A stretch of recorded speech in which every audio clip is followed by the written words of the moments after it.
old yogi, Shiluben. And of course, Shiluben is right here with us. She's not an old yogi, but I have to tell you that I have personally known Sister Shilu for more than 30 years. I met her first in 1983 when I was in your position, sitting there going, what's she going to tell me? And she, in my mind, is the original teacher that I had here in India. So believe me, you are not going to be disappointed by her. And you know what? She speaks extremely good English. And I guess she must speak pretty good Hindi too. But she speaks extremely good English. And in fact, it was she who was chosen by the organization to, in a sense, be the voice, the English voice of the Brahma Kumaris. So in my mind, when I think of the Brahma Kumaris, it's in Sister Shilu's voice. She's an extremely good teacher, and I ask her to come onto the stage right now to give us the lesson of Who Am I? Om Shanti.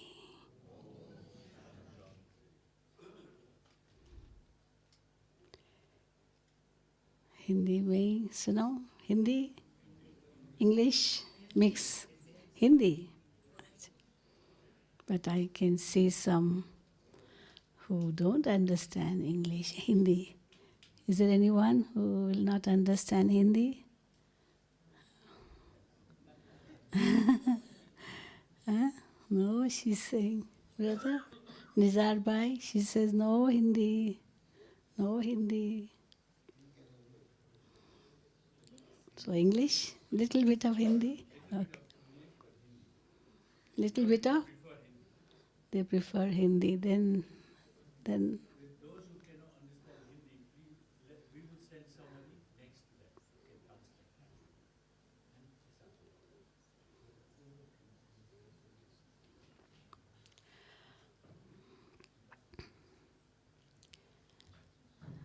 Prajapita Brahma Kumari Ishwariya Vishwavidyalaya के इस ज्ञान सरोवर परिसर में हमारे तरफ से भी आप सभी का बहुत बहुत बहुत स्वागत है, स्वागत है, स्वागत है. अभी बहुत सुंदर शब्दों में निज़ार भाई ने फ्यूचर ऑफ पावर पर हम सबको अवगत कराया. शक्ति का भविष्य क्या होगा? वो हार्ड पावर नहीं होगा, पर सॉफ्ट पावर होगा. और सॉफ्ट पावर किसे हम कहते हैं? जो वैल्यूज़ पर आधारित हो. क्योंकि आज की दुनिया में कई प्रकार के पावर्स हैं. Money power, man power, machine power, material power, weapon power, ये सब पावर्स हैं. लेकिन हम जानते हैं कि एक तो ये सब विनाशी है. आज है, कल नहीं रहेंगे. आज सुख दे रहे हैं, कल दुख भी दे सकते हैं. लेकिन वो पावर, वो शक्ति जो अनादि है और अविनाशी है, जो थी, है और सदा रहेगी. क्योंकि अन्य शक्तियां तो समाप्त हो सकती है. तो वो शक्ति है स्पिरिचुअल पावर, आध्यात्मिक शक्ति. और जहाँ आध्यात्मिक शक्ति की बात आती है, उसको हम समझेंगे. आध्यात्म ये दो शब्दों से बना हुआ शब्द है. आत्मा का अध्ययन, यही आध्यात्म है, जिसमें आत्मा का अध्ययन होता है, खुद का अध्ययन होता है. खुद को समझा जाता है, खुद में परिवर्तन लाया जाता है, खुद में शक्ति भरी जाती है। और जहाँ मैंने खुद को पहचान लिया तो उस सत्य परमात्मा को पहचानना मुश्किल नहीं है, जिसको ही कहा गया self realization leads to God realization. और जब सेल्फ को पहचाना, परमात्मा को पहचाना, तो फिर मुझे क्या करना है, क्या नहीं करना है, कौन से कर्म अच्छे हैं, कौन से बुरे हैं, पाप क्या है, पुण्य क्या है, उसको समझना होता है, जिसको हम कहते हैं कर्म की गति को समझना। ये भी आध्यात्मिकता का ही विषय है। और जहाँ कर्म की गति को समझा तो फिर आगे कदम आता है, अभी मुझे क्या करना है। तो समय को भी पहचानना है। तो खुद को पहचानो, परमात्मा को पहचानो, कर्म को पहचानो और समय को पहचानो। और ये पहचान अगर हमें मिल गई तो हमारा जीवन धन्य बन जाएगा। और उस पहचान के आधार से वो शक्ति स्वयं में भर ली तो यही आध्यात्मिक शक्ति है। और इसी से ही हम सचमुच सशक्त बन सकते हैं। तो सबसे पहले आत्मा का अध्ययन, मैं कौन हूँ, ये कितना बड़ा प्रश्न है जो सदियों से चलता आ रहा है। क्या हम नहीं जानते खुद को? तो फिर ये प्रश्न क्यों उठ रहा है? बड़े बड़े फिलोसोफर्स ने भी ये प्रश्न किया, खुद को जानो, नो दाई सेल्फ। तो क्या हूँ मैं? अधिकतर जो आज हम मैं की व्याख्या देते हैं उसमें दो प्रकार की कॉम्प्लेक्सिटीज़ है। एक जो हम इंसान के आगे व्यक्त करते हैं और दूसरा जो हम भगवान के आगे व्यक्त करते हैं। दुनिया के आगे हम क्या व्यक्त करते हैं? मैं सेठ हूँ, मैं साहूकार हूँ, मैं बुद्धिमान हूँ, मैं होशियार हूँ, मैं सुंदर हूँ, मैं जज हूँ, मैं मैनेजिंग डायरेक्टर हूँ, मैं ये हूँ, मैं वो हूँ। अर्थात जो सांसारिक उपलब्धियाँ हैं उनका घमंड रख करके हम वो वर्णन करते हैं। ये है सुपीरियरिटी कॉम्प्लेक्स। पर दूसरी ओर इन्फीरियरिटी कॉम्प्लेक्स जो हम ईश्वर के आगे व्यक्त करते हैं। और ईश्वर के आगे क्या कहते हैं खुद के बारे में? मैं नीच हूँ, मैं पापी हूँ, मैं दास हूँ, मैं कपटी हूँ, मैं गंदा हूँ, मैं बंदा हूँ, मैं चरणों की धूल हूँ, मैं मिट्टी हूँ, मैं मूर्ख हूँ, मैं निर्बल हूँ। जितने भी हीन शब्द डिक्शनरी में है वो सब अपने लिए वर्णन करते हैं। तो देखिए, एक और एकदम हीनता और दूसरी ओर एकदम अभिमान। ये दोनों ही अज्ञान है, क्योंकि ये दोनों ही अस्थिर है, ये स्थिर नहीं है। ज्ञान हम ईश्वर से मांगते हैं जो सत्य है, इसीलिए परमात्मा को सत्य कहा गया है। परमात्मा को ही प्रार्थना में कहा जाता, असतो मा सतगमय, तमसो मा ज्योतिर्गमय, मृत्यु मा अमृतम गमय। हे प्रभु, मुझे वो ज्ञान दो, वो सत्य ज्ञान जिससे मेरा अंधकार मिटे, मुझे अमृतत्व का अनुभव हो। तो वो कौन सा ज्ञान? इसको ही कहते हैं खुद का ज्ञान। तो मैं कौन हूँ? ये दोनों ही कॉम्प्लेक्सिटीज अज्ञान है। तो न मैं सेठ साहूकार आदि आदि हूँ और न ही मैं हीन नीच पापी हूँ। क्योंकि ईश्वर के आगे तो हम भले अपने आप को नीच पापी कहते हैं, लेकिन फिर साथ में ये भी कहते हैं त्वमेव माताश्च पिता त्वमेव, तुम मात पिता हम बालक तेरे। तो जिसके माता पिता इतने ऊंचे, तो बच्चे कैसे होने चाहिए? किसका पिता राजा हो तो बेटा राजकुमार होगा। तो परमात्मा हमारा पिता और हम उनके बच्चे, तो हम कैसे होने चाहिए? उन जैसे होने चाहिए। लेकिन जब ये कहते उन जैसे होने चाहिए, तो फिर कई समझते हैं तो हम ही भगवान हैं। हम ही भगवान है, ये भी एक अज्ञान है। क्योंकि भगवान कभी नीच पापी बनता ही नहीं है, वो तो सदा ही ऊंचे ते ऊंचा है। पर हम ऊंच थे, फिर नीच बने, फिर उस परमात्मा से शक्ति प्राप्त करके ऊंच बनते हैं, पर वो तो ऊंचे ते ऊंचा है। ऊंचा तेरा नाम, ऊंचा तेरा धाम, ऊंचा तेरा हर काम, ऊंचे से ऊंचा भगवान। तो मैं कौन हूँ? मैंने किसी युवक से पूछा आप कौन हैं? तो बड़ा ही विचित्र जवाब दिया उसने। उसने कहा मैं कुछ भी नहीं हूँ। एक और चौथा आंसर, मैं कुछ भी नहीं हूँ। मैंने कहा कुछ तो हो, तभी तो आप कह रहे हो।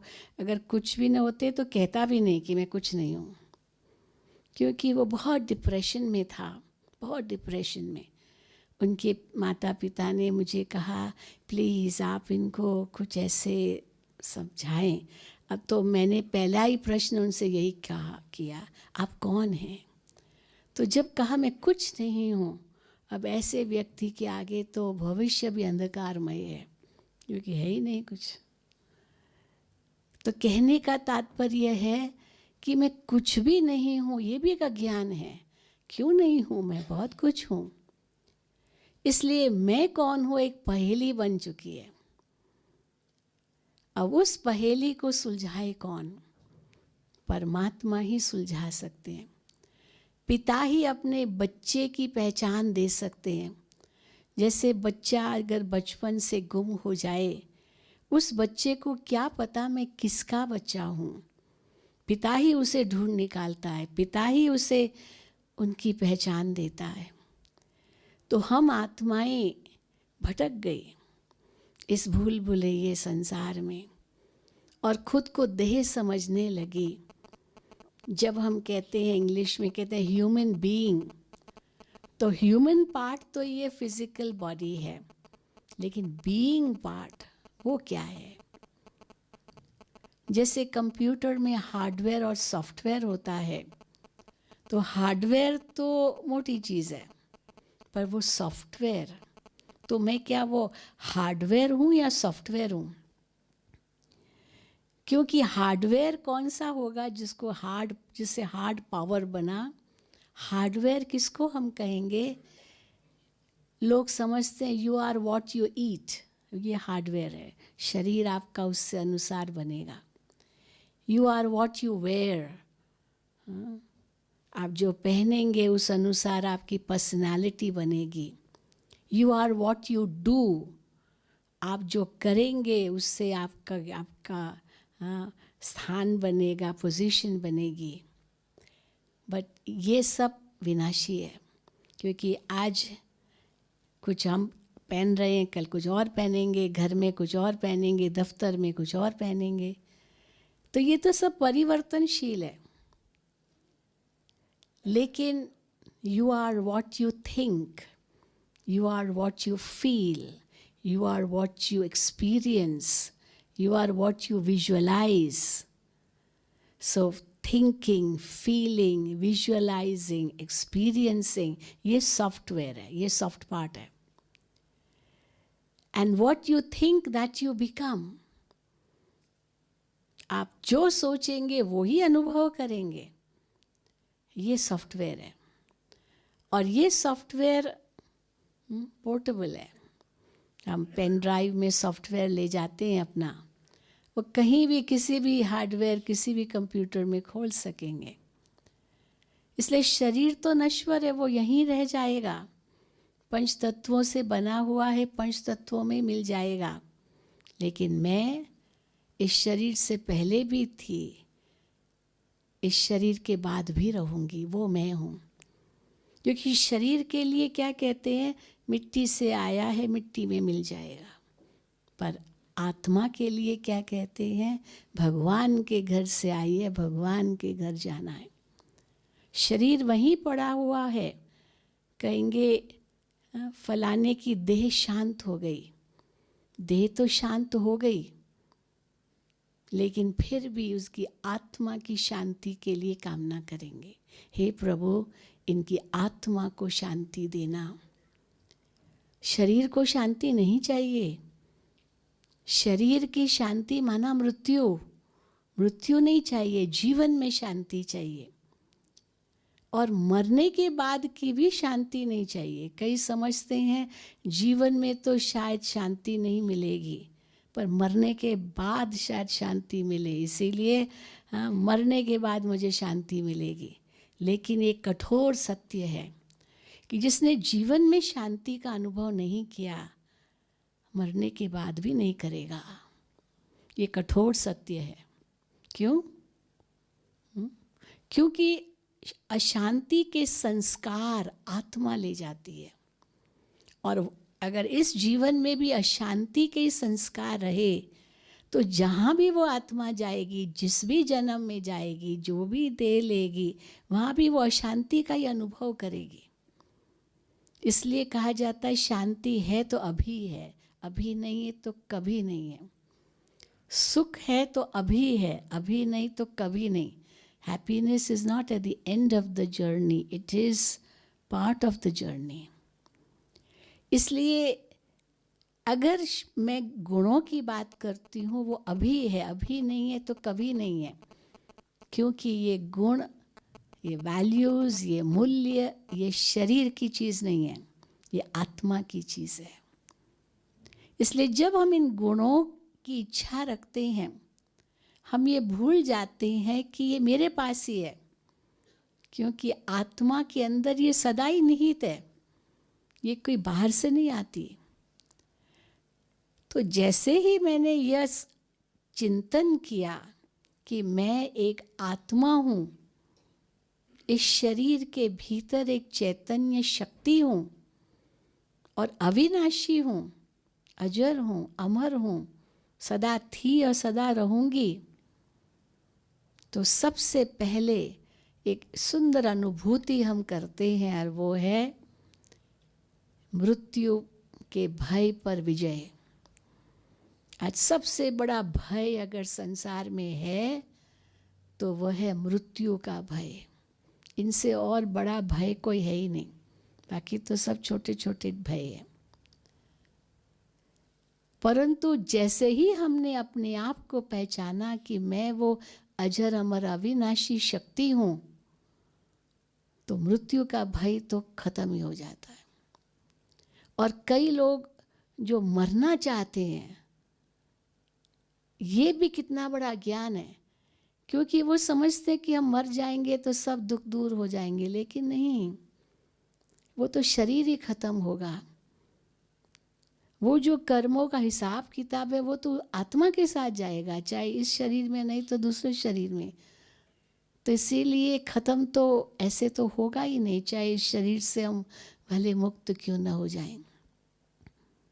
इसलिए ये कठोर सत्य को भी हमें समझना होगा, और साथ साथ इसको सहज करने के लिए हमें ये समझना होगा कि शांति, सुख, प्रेम, खुशी, ये जो हमारा सॉफ्ट पार्ट है वो मेरे पास ही है, मुझे कहीं भी इसको ढूंढने के लिए जाना नहीं है। और जैसे ही हमने ये समझ लिया तो हम इनसाइड आउट अपनी जर्नी आरंभ करते हैं, नॉट आउटसाइड इन। सुख शांति बाहर से नहीं लेना है, अंदर से बाहर व्यक्त करना है, वो मेरे पास ही है। तो इसलिए मैं कौन हूँ, ये पहेली कौन सुलझाए? परमात्मा ही हम आत्माओं की पहेली ये सुलझाते हैं कि अपने आप को पहचानो। आप इस देह के भीतर वो अजर अमर अविनाशी शक्ति हो। और जैसे ही हमने ये समझ लिया कि मैं वो अजर अमर अविनाशी शक्ति हूँ, तो केवल मैं ही नहीं हूँ, आप भी हैं, आप भी हैं, आप भी हैं, हम सब हैं। और जब हम सब हैं तो हमारे बीच में एक बहुत सुंदर एक कॉमन थिंग है, और अगर उसको हमने देखा तो आपस में कितना प्यार उत्पन्न होगा। आज अगर किसी को कहा जाए कि आप जैसी शक्ल वाला एक व्यक्ति मैंने फलाने जगह भी देखा है, बिल्कुल आप जैसी शक्ल है, बिल्कुल आप जैसे 100%, बिल्कुल, आपकी क्या इच्छा होगी? क्या इच्छा होगी? होगी ना? होगी कि नहीं होगी? कि उस अरे यार मेरे जैसी, अच्छा ज़रूर मैं उसको देखना चाहूँगा। और अगर ये स्पिरिचुअलिटी में लागू हो कि जैसे मैं हूँ वैसे आप भी हैं, मैं एक आत्मा हूँ, आप भी एक आत्मा हो, क्योंकि जहाँ देह की बात आती है वहाँ तो बहुत अंतर है। ऊपर से नीचे जैसे हम देखेंगे कितना अंतर पता चलेगा हर एक का। लेकिन जैसे ही हमारी दृष्टि में एक आत्मिक दृष्टि हो जाती है, तो दृष्टि और वृत्ति और स्मृति ये सब बदल जाते हैं, क्योंकि हम सब आत्माएं हैं। और जैसे ही मैंने ये निश्चय किया, ये समझ लिया कि मैं भी आत्मा हूँ, आप भी, तो आत्मा के जो मूल गुण हैं वो भी सब समान हैं। मैं भी एक शांत स्वरूप आत्मा हूँ, आप भी शांत स्वरूप आत्मा हैं। इसलिए सबसे पहले आपसे कहलवाया ओम शांति। और दादी जी आपके सामने आएंगे तो 3 बार ज़रूर कहलवाएंगे। तो 3 बार हम कहलवाते हैं, उसमें भी राज है कि मैं शांत स्वरूप हूँ, आप भी शांत स्वरूप हो। तो हमने कहा, आपने भी कहा। तो एक तो ओम शांति, क्योंकि ओम शब्द में 3 अक्षर हैं, अ, उ और म। अ, उ, म यानी वह ही मैं। तो वह ही मैं कौन? वही मैं जो शांत स्वरूप हूँ। परंतु इतने तक ही नहीं, वो शांति मेरी सदा कायम रहे, वो अनुभूति हर वक्त होती रहे। तो फिर दूसरी भी शांति है कि मैं आत्मा उस शांति के सागर परमात्मा की संतान हूँ।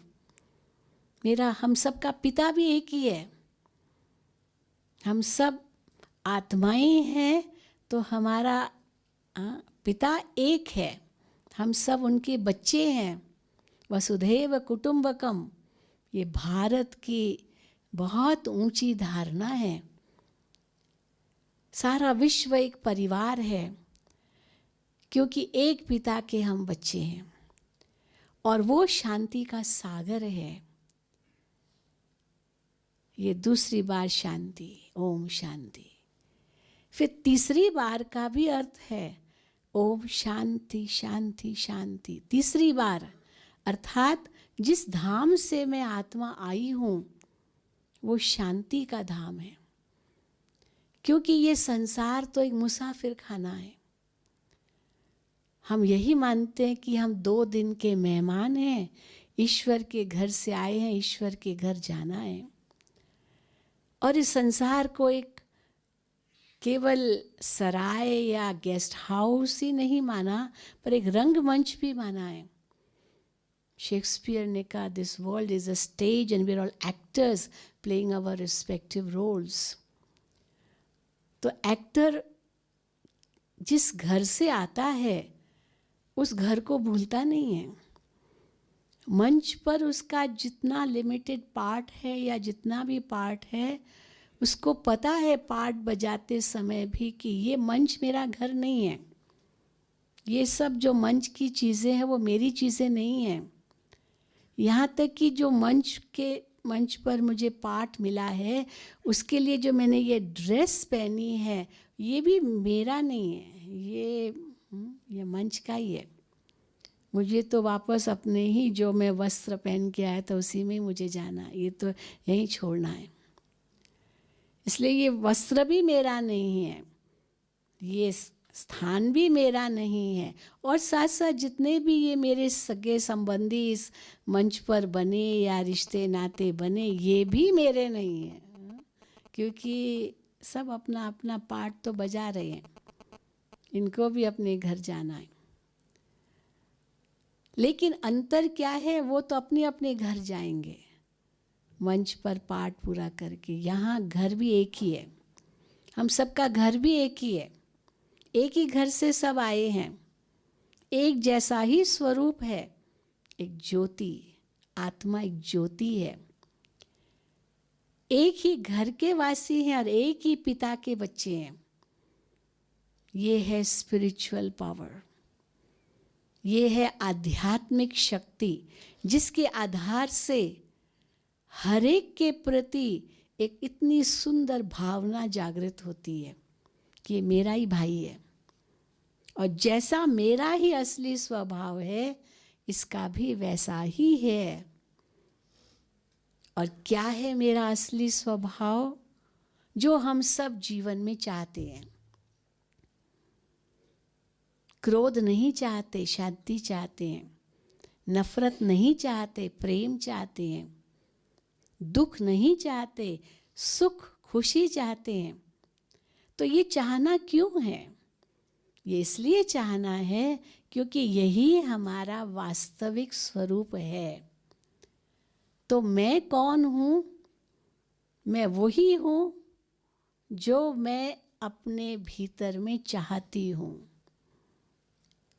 इसीलिए कहा जाता है, अगर आपको शांति चाहिए, खुशी चाहिए, शक्ति चाहिए, अंदर जाओ, अंदर जाओ, अंदर में झांको, अंदर में मिलेगा।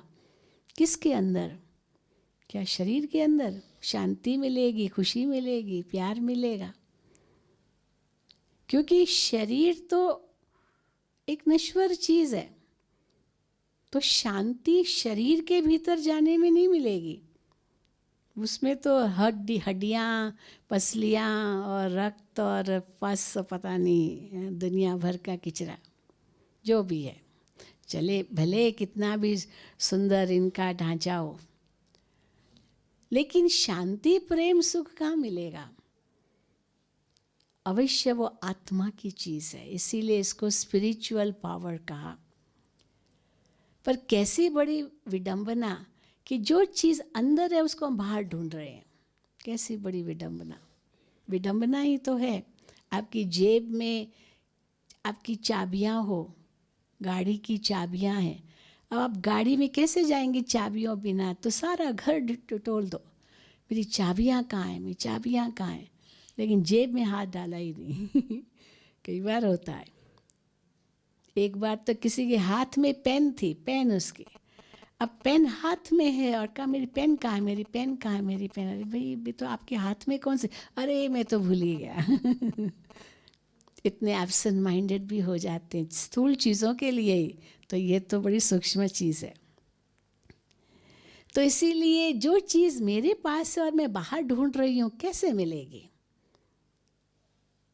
इसीलिए कहा जाता है अंदर जाओ। लेकिन क्यों नहीं अंदर जाते हैं? क्यों नहीं जाते हैं? क्योंकि 3 इसके कारण हैं। पहला तो कारण है कि कैसे जाएं वही पता नहीं, क्योंकि खुद को बड़ा एक्सटर्नल रूप में देख रहे हैं। लेकिन 2 और बड़े कारण हैं। अगर अंदर जाते भी हैं ना, तो 2 बड़े कारण हैं जिस कारण डर लगता है अंदर जाने में। एक तो अंदर खालीपन है, खाली खोखलापन। बाहर का ये शो आडंबर है, लेकिन लगता है जैसे कुछ नहीं है। कई बार हम लोगों से पूछते हैं कि आपके पास जीवन में क्या कमी है, तो कहते कोई कमी नहीं है, भगवान की दया से सब कुछ है। तो फिर आप संतुष्ट हो? कहते नहीं। भाई क्यों नहीं संतुष्ट हो? अगर सब कुछ है तो कहते बस शांति चाहिए। हाँ? शांति चाहिए, सब कुछ है पर शांति चाहिए। तो माना जो कुछ है उसमें शांति नहीं है ना, क्योंकि अंदर खोखलापन है, खाली है। इसलिए जीवन में सब कुछ होते हुए भी निराशा अनुभव होती है। इसलिए अंदर झांकने में भी लगता है खाली है, क्या अंदर जाना। पर दूसरा भी, तीसरा एक कारण है। एक तो बताया इतना फिजिकल अंदर जाएं कैसे, यही पता नहीं। दूसरा खालीपन है, इसलिए खाली है तो डर लगता है। और तीसरा जो इतना बड़ा कारण है कि इतना अंदर में किचरा भरा पड़ा है, इतना किचरा भरा पड़ा है तो अंदर जाने में डर लगता है। जैसे आपने कबर्ड में बहुत कुछ ढूस के डाल दिया हो, इतना भर दिया हो और एकदम दबा करके आपने दरवाज़ा बंद कर दिया कबर्ड का। अब आपको खोलना है तो कई बार डर लगता है, अगर खोलूँगा ना सारा किचरा बाहर निकल आएगा। और जो चीज़ मुझे चाहिए वो भी इसी में ही है, पर मैं कहाँ ढूंढूंगा उसे इतनी सब चीज़ों के बीच में। इसीलिए वो चीज़ भी नहीं मिलती तो खोलते भी नहीं, डर भी लगता है कि फिर टाइम वेस्ट होगा, सारा उठाना पड़ेगा, चलो छोड़ो छोड़ो छोड़ ही दो। तो इसीलिए क्या करते हैं, हम अंदर जाना ही नहीं चाहते। इसलिए भी डर लगता है कि पता नहीं क्या क्या निकल आएगा और सब किचरा निकल आएगा, नेगेटिविटी निकल आएगी, सब दुख अशांति यही सब अंदर से निकल आएगा। परंतु अंदर झांक कर देखना माना खुद के असली स्वरूप को पहचानना कि मैं अपने असली स्वरूप में तो अति शुद्ध हूँ। हमने सफ़ेद वस्त्र पहने हैं तो सफ़ेद वस्त्रों पर ज़रा भी दाग लगता है, बहुत बुरा लगता है। सब वही पॉइंट आउट करेंगे सफ़ेद वस्त्र पर, बहन जी यहाँ दाग है, इतना सफ़ेद है, वो नहीं देखेंगे, वो दाग ही दिखाई देगा। काले पर तो पता ही नहीं चलता, पर सफ़ेद पर बहुत ध्यान देना पड़ता है और वही नोटिस में आएगा। तो क्यों नोटिस में आता है? क्योंकि वास्तव में आत्मा अपने मूल स्वभाव में अति शुद्ध है, अति शुद्ध है। इसलिए जैसे ही मन के अंदर कुछ ऐसा बुरा विचार, गलत विचार कुछ भी आया, तुरंत मन खाता है। ये मन खाना ये ही निशानी है कि अंतर है बड़ा शुद्ध, लेकिन हमने उस अंतर की शुद्धि को पहचाना नहीं है। इसीलिए कहा खुद को पहचानो कि मैं वास्तव में बहुत शुद्ध हूँ, बहुत पवित्र हूँ। और जैसे ही मैंने अपने अंदर में ये महसूस किया मैं अति शुद्ध हूँ, तो शुद्ध हूँ एक अवेयरनेस है, पर वो शुद्धि अंदर में सोई हुई है, उसको जगाना है। जैसे कोई बलशाली व्यक्ति सोया है तो उसकी शक्ति भी सोई होती है, उसी समय तो सोई हुई है, क्योंकि कितना भी बलशाली है, रेसलर है, मसल मैन है, परंतु सोया है, गहरी नींद में है, तो उसकी शक्ति भी उस समय तो सोई हुई होती ना, वो अनअवेयर है। लेकिन जैसे ही वो जागता है उसको महसूस होता है कि मैं शक्तिशाली हूँ। तो इसीलिए कहा अवेकनिंग, आपके अंदर जो वो पवित्रता की शक्ति है वो सोई हुई है कहीं, अब उसको जगाओ। और कैसे जगाएंगे? चिंतन से। इसीलिए कहा as you think so you become. अगर ये मन में हम सोचते हैं कि मैं एक शांत स्वरूप आत्मा हूँ, तो शांति आपको बाहर से ढूंढने की ज़रूरत ही नहीं है, वो आपकी ही है, आपके पास ही है। और ये भी एक बहुत गहरा राज है कि अगर आप ये सोचते हैं कि मैं बहुत अशांत हूँ, तो शांति से आप कोसों दूर है। अगर आप ये सोचते हैं मैं बहुत अशांत हूँ, बहुत अशांत हूँ, बहुत अशांत हूँ, तो दुनिया की कोई भी शक्ति आपको शांति नहीं दे सकती, ये गारंटीड है। भगवान भी नहीं दे सकेगा, क्योंकि आपने ठान लिया है मैं तो बहुत अशांत हूँ। और अगर इसके विपरीत आपने ये महसूस किया, ये आप संकल्प करते हो कि मैं एक शांत स्वरूप आत्मा हूँ, तो दुनिया की कोई भी शक्ति आपको अशांत नहीं कर सकती। ये भी एक चैलेंज है, नहीं कर सकती। भले शरीर छूट जाए लेकिन आपकी शांति कोई नहीं ले सकता है। आपका धन ले लेगा, आपका कुछ भी ले लेगा, पर आपकी चीज़ शांति वो आपकी कभी नहीं ले सकता। वो आपकी अपनी निजी चीज़ है, क्योंकि ये मेरा स्वभाव है। अपना स्वभाव अपने पास ही रहता है, कोई नहीं ले सकता है। कैसे, एक जैसे पानी का मिसाल है। पानी, जल का स्वभाव शीतल है, शीतलता है। अब उसको चाहे कितना भी गर्म किया जाए, गर्म हो जाएगा, अग्नि के प्रभाव से गर्म हो जाएगा, पर ज्यों ही अग्नि दूर हुई वो वापस शीतल हो जाएगा, अपने स्वभाव में आ जाएगा। तो आत्मा का जो मूल स्वभाव है वो है ही शांति। इसीलिए का अंदर जाओ, क्योंकि आत्मा अपने आप को पहचाने। मन का वास्तविक स्वरूप तो शांत है, पर आज हमने क्या समझ लिया, मन तो है ही चंचल, मन तो है ही पापी, मन तो दुष्ट है। मन के लिए ही बहुत कुछ कह दिया, पर मन एक बहुत बड़ी शक्ति है। It is your greatest human resource. इसीलिए कहा गया मन के हारे हार है, मन के जीते जीत, मन जीते जगत जीत। पर मन को जीतने का मतलब मन को मारना नहीं, मन को मोड़ना, मन में वो श्रेष्ठ विचार लाना। मन के ऊपर बुद्धि है, ये आत्मा की शक्ति है। सोचने की शक्ति, समझने की शक्ति, ये आत्मा की शक्ति है। फिर कर्म करने की शक्ति, फिर कर्म को रिटेन करने की शक्ति, ये संस्कार, ये आत्मा की शक्ति है। क्योंकि वो कर्म ही आत्मा अपने साथ ले जाएगी संस्कार के रूप में।